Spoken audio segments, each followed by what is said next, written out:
Welcome to Rants TV, Travel and Events. Hi guys, naman nyo po akong mamasyal dito sa Intramuros, Manila at mag-walk tour po tayo along General Luna Street. At ito po yung update natin ngayon, December 9, 2024.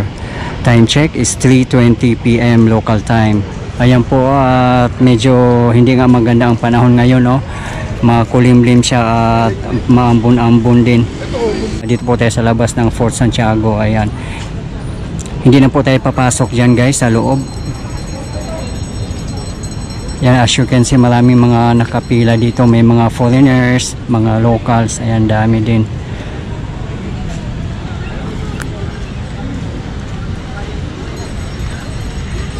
Guys, ang entrance fee dito sa Fort Santiago for regular is 75 pesos. At 50 pesos naman for senior citizen, PWDs, and students. Affordable para sa lahat. Ayan po, dito po tayo sa entrance. Public transportation rates, Calesa 1,000 per trip, regular rate 800 per trip, discounted rate for senior citizens, persons with disability, or students. Grabe pala ang mahal. Ayan o, Pedicab and e-trike 20 pesos per passenger. Ayan po, ang daming mga foreigners din dito at mga locals. Ayan po. Ayan, napakaganda yung building na to.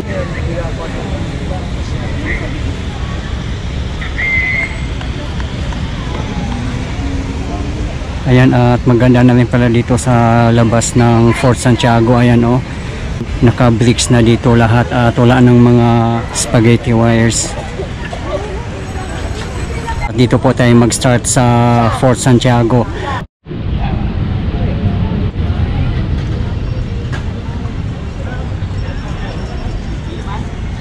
Dito na po tayo sa General Luna Street at dito po tayo mag-start. Ayan o, daming mga bagong dating mga estudyante.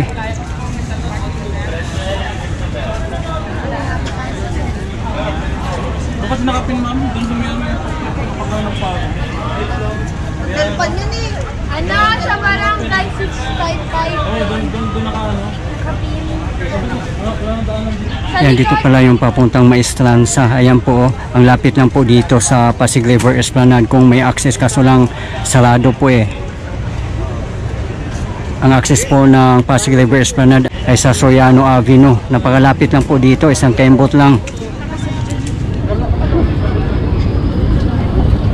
Yan, parang nag-field trip yata yung mga estudyante. Ang dami.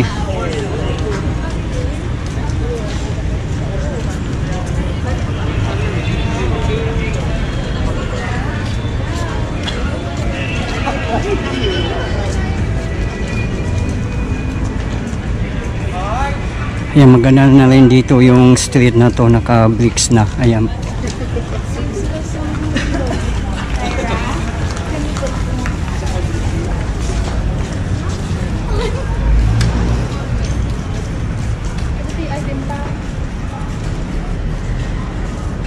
Yan, sobrang ganda tong building na to. Parang newly restored yata ito.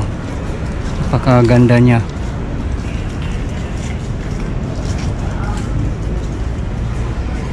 Yung Fort Santiago, napakalapit lang sa Manila Cathedral. Ayan po, sa bandang unahan na. At yan yung nakikita yung kalye na yan. Yan yung Soriano Avenue. Marami pa rin palang spaghetti wires dito guys. Oh, ayan oh. Maganda sana mailagay na nila lahat sa underground para mas maganda tingnan at hindi matatakpan yung mga structures, kasi masisira din yung view pag may mga poste at mga spaghetti wires.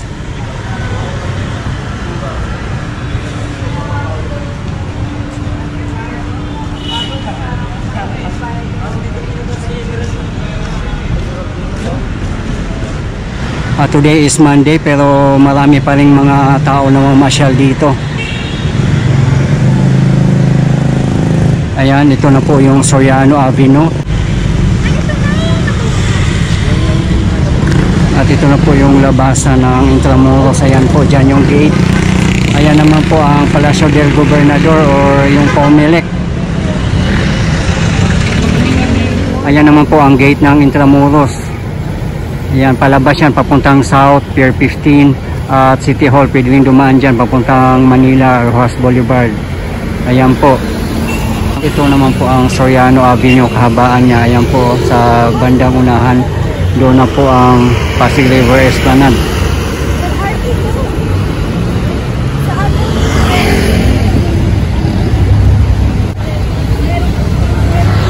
Ayan po, Soriano Avenue and General Luna.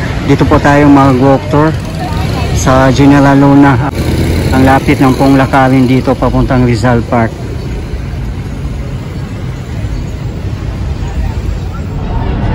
Ayan, dito po tayo sa Palacio del Gobernador or Comelec.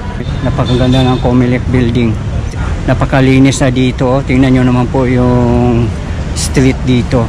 Ayan, naka-bricks na rin.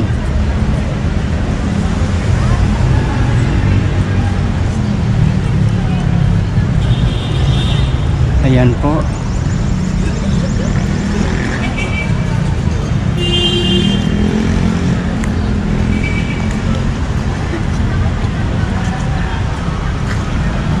Ito yung Meralco Liwanag Park dito sa Plaza Roma in Intramuros. Sa harapan lang po ng Manila Cathedral. Ayan po, mamaya pa po iilaw yan mga 6 PM.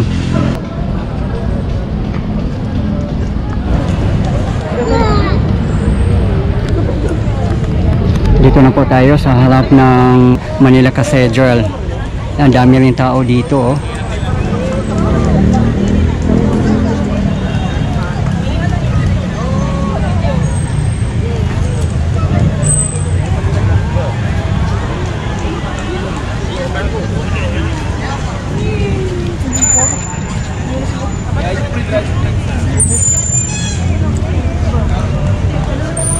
Ayan, may Christmas tree din sila dito. Napakaganda din ang Christmas tree nila dito. Malaki din. Ayun po, oh. Mamayang gabi pa po yan papailawan.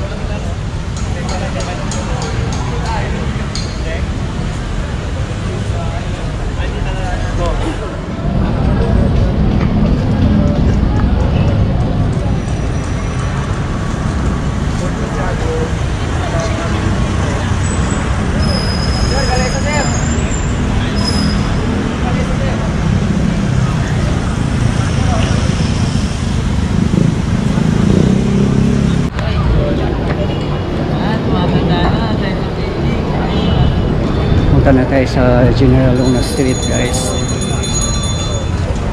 Time check, 3:30 PM local time. Dito na area, dami pa rin mga spaghetti wires dito, oh. Yan, napakaganda dito talaga mag-walking, mag-jogging, mag-biking. Yan, ito yung gilid ng Manila Cathedral at sa bandang unahan doon na po ang San Agustin Church, the UNESCO World Heritage.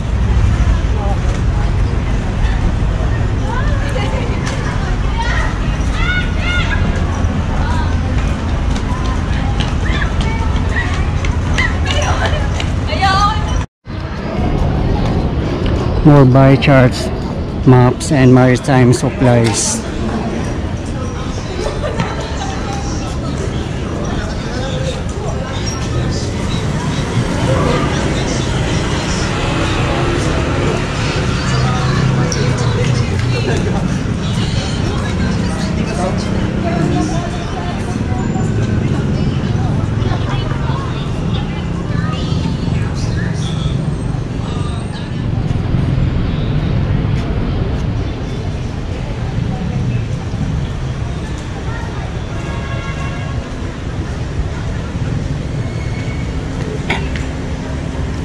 At least yung kalsada dito naka-bricks na. Ayan, oh, maganda na. Siguro susunod na nila yung mga spaghetti wires dito na ilalagay sa underground.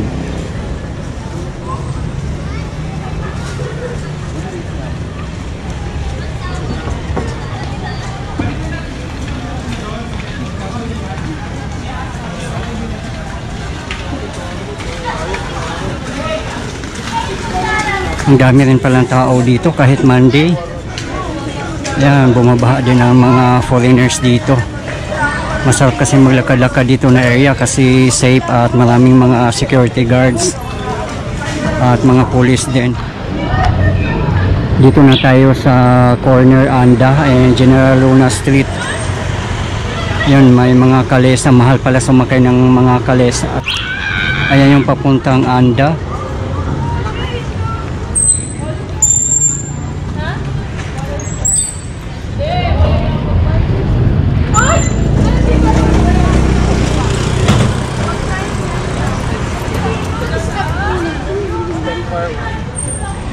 Ayan naman po ang Plazuela di Santa Isabel. Maganda din dyan pag mga gabi na ang mga pailaw nila.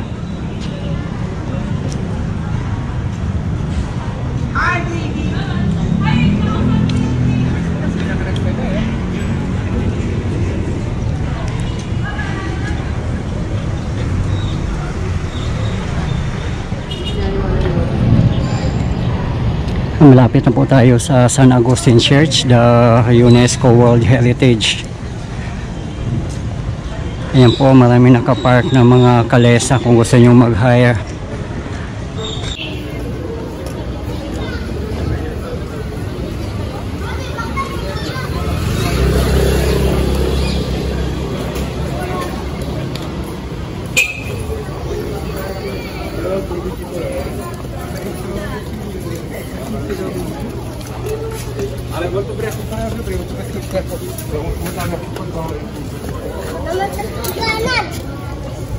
Grabe, bumabaha ang mga foreigners dito. Dito lang po yung Catholic Bishops Conference of the Philippines. Dito pala siya. Ayan o, yung CBCP.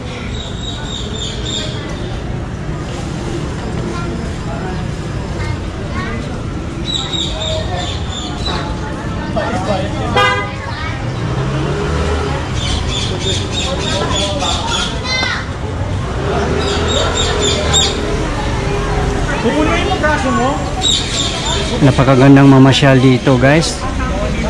Parang bumalik ka sa unang panahon. Talagang nagre-reflect sa ating Spanish heritage. Ayan, lalo na pag makakita ka ng mga kalesa. Ayan po.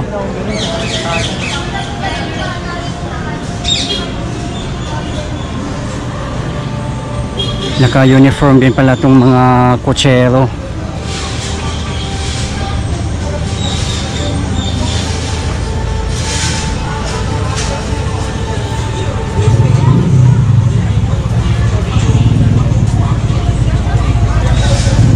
Ayan na po ang San Agustin Church.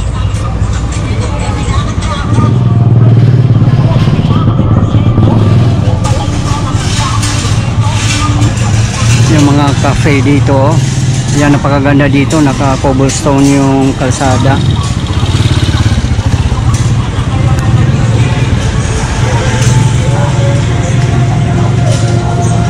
Pasok po tayo dito sa San Agustin Church. Ito po yung tutumbukin natin palabas papuntang Rizal Park. Napakalapit lang po. Dito na po tayo sa harapan ng San Agustin Church. May kasal pala dito. Ayan o, may bridal car. Napakaganda.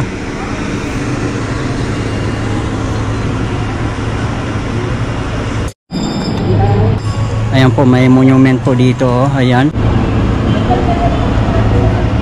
Silip lang muna tayo dito sa San Agustin Church, guys, para makita nyo rin yung loob niya na napakaganda.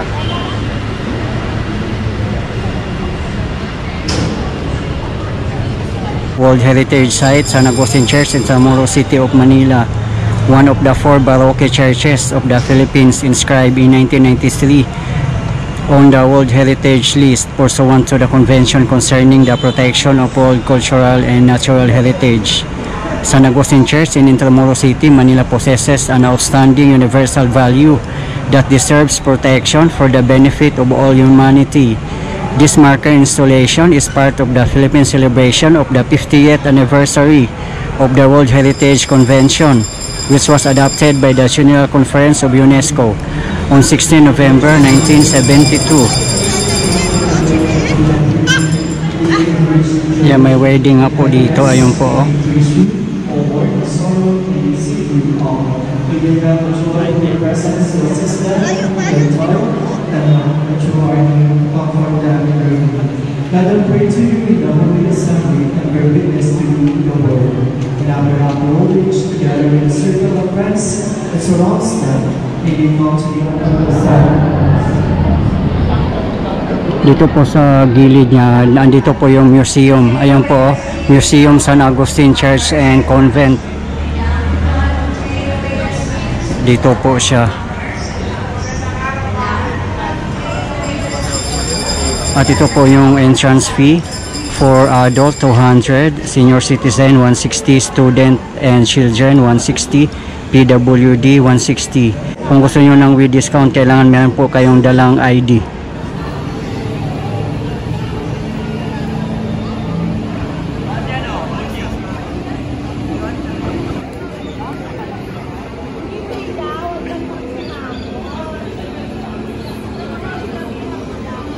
Ito yung sa labasan lang ng San Agustin Church, mga restaurants and cafes. Ayan, napakaganda po ng structure niya po.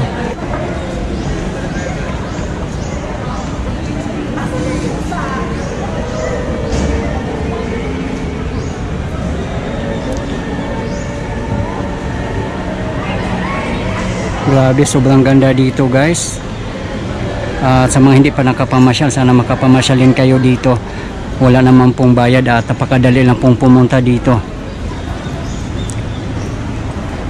Ayan, mga naka-cobblestone. Siguro ito pa yung mga sinauna pang gawa. Ayan po. Kung gusto nyo pong mamasyal po dito at mag-train, sumakay lang po kayo ng LRT1 at bumaba sa Central Station. Napakalapit lang po, pwede na pong lakarin. Ito po yung gilid ng San Agustin Church. Ito po yung direction papuntang Rizal Park. Ayan po, tanaw na tanaw ko na nga po yung gate. Na kung mag LRT1 kayo, bumaba lang po kayo sa Central Station. Pwede nyo na pong lakarin galing doon. Sa mga hindi po nakakaalam, magtanong na lang po kayo kung saan yung Letran. Nandoon lang po yung Letran, malapit lang po sa Central Station. Diyan po kayo dumaan, may gate po doon ng Intramuros. Hindi na po kailangang sumakay pa kasi napakalapit lang po niyang lakarin. Lalong lalo na po kung galing kayo ng Pasig River Esplanade, isang kembot lang, nandito na po kayo sa Intramuros. Yan o, yun ang problema dito. Oh, ang daming mga spaghetti wires guys.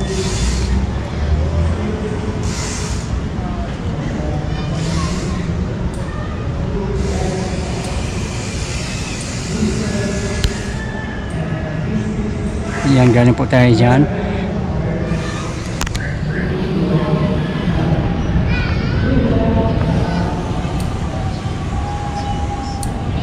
May monument dito ni Father George J. Willman, SJ. Yan, dito po sa Knight of Columbus Fraternal Association of the Philippines Incorporated. Napakaganda din ng building niya. Oh.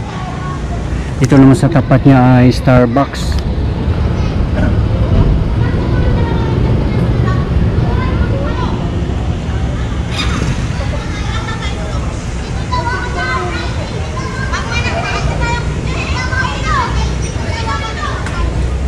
Dito na side may nakatira pala dito. Oh, ayan oh.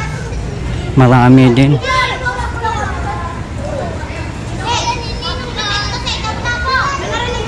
Grabe, ang dami pala nakatira dito oh. Dito pa mismo sa General Luna Street.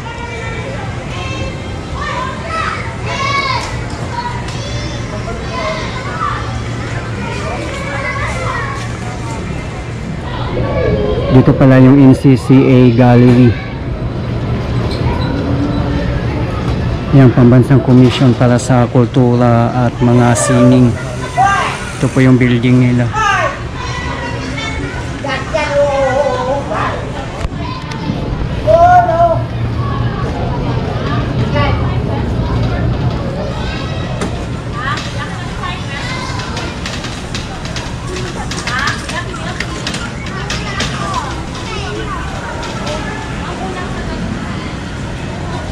Sa pagkakaalam ko kasi ang pinaka-famous na street dito sa Intramuros ay itong General Luna Street. At meron palang mga nakatira dito. The Colegio de Santa Potenciana once stood on this site.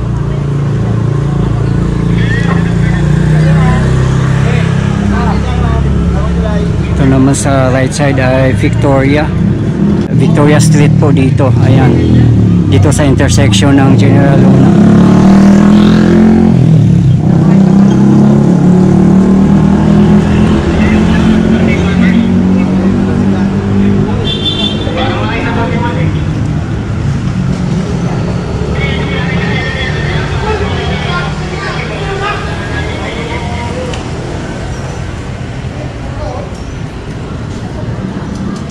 Ito naman bilhin na to, Gusaling Corazon si Aquino. Ayan po, maganda rin, no?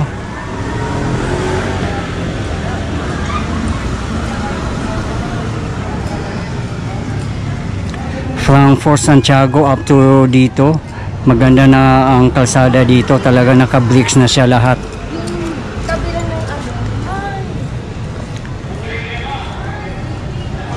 Ayan na po, tanong ko na po yung gate palabas papuntang Rizal Park. Ayan po, ganun lang po kalapit.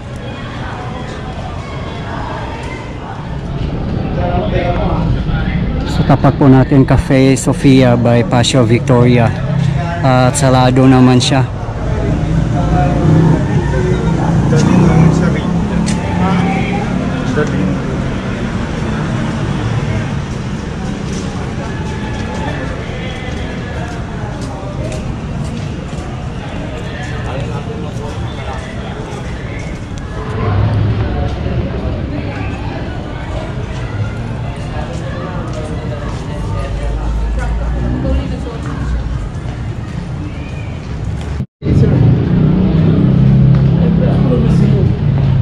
Ayan, welcome to El Almaneser Compound. Galleria de las Islas Fine Arts, Kayamanang Asia, Asian Collectibles. Ito naman siyang room gallery, antiques, trade winds, bookshop.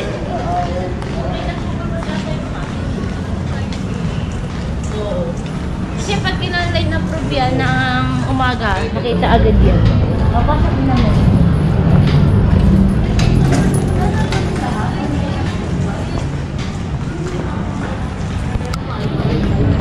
Yeah, welcome the Church of Our Lady of Lourdes. Once stood on this site from 1891 to 1945.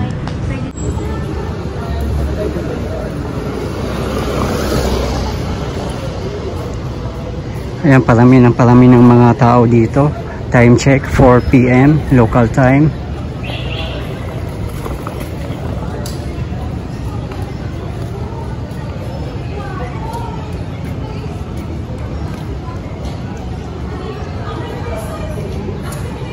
Uwian na ng mga estudyante. Ayan po. Ayan naman po ang San Jose Street. Ayan, dyan po tayo galing. Kung tutumbukin po natin dito ay Fort Santiago na. Yun yung pinakadulo. At ito naman pong pinakadulo dito. Ang exit nito ay papuntang Rizal Park. Ayan po ang gate ng Intramuros. Diba guys, ganun lang po siya kalapit.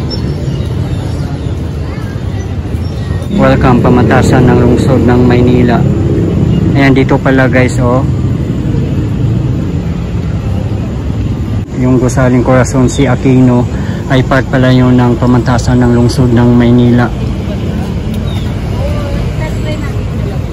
Andyan lang po ang Manila Hotel. Ayun po yung building na doon. Ayun po ang Manila Hotel. Dito na po tayo sa Moralia and General Luna Street. Ayan, ayan yung exit papuntang Rizal Park. Ayan yung wall ng Intramuros at gate. Ayan po yung kahabaan ng Moralia. Ayan, dito na po tayo sa dulo ng General Luna Street. Ayan po.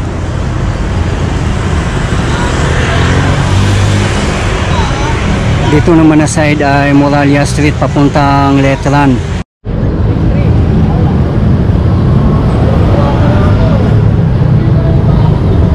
Ayan po ang pamantasan ng lungsod ng Maynila. Grabe, matraffic din dito sa Moralia Street. Pa-exit po kasi ito ng Pasig River Esplanade or papuntang Jones Bridge or papuntang Loton. Pwede silang mag-exit dito kaya traffic siya. Ayan po. Ayan, pakita ko lang po sa inyo. Ayan po. Ito na po yung nasa labas po tayo ng gate ng Intramuros. Ayan po. Welcome to Intramuros. Ayan po. Ayan, dyan po tayo galing kanina. FYI guys, gate closed from 10:30 PM to 5:30 AM. Ayan, next time na po tayo pupunta ng Rizal Park guys. Dito po muna tayo sa Intramuros. Ayan lang po dyan oh. Napakalapit ng po lakarin dito. Hindi na po kailangang sumakay. Guys, ito po yung update natin ngayon dito sa General Luna Street, Intramuros, Manila. As of today, December 9, 2024. At marami pong salamat sa patuloy niyong suporta at panonood ng aking mga videos. I really appreciate po at hindi po ako magsasawang i-update kayo, lalong-lalo na sa mga government infrastructures. Mabuhay ang Pilipinas!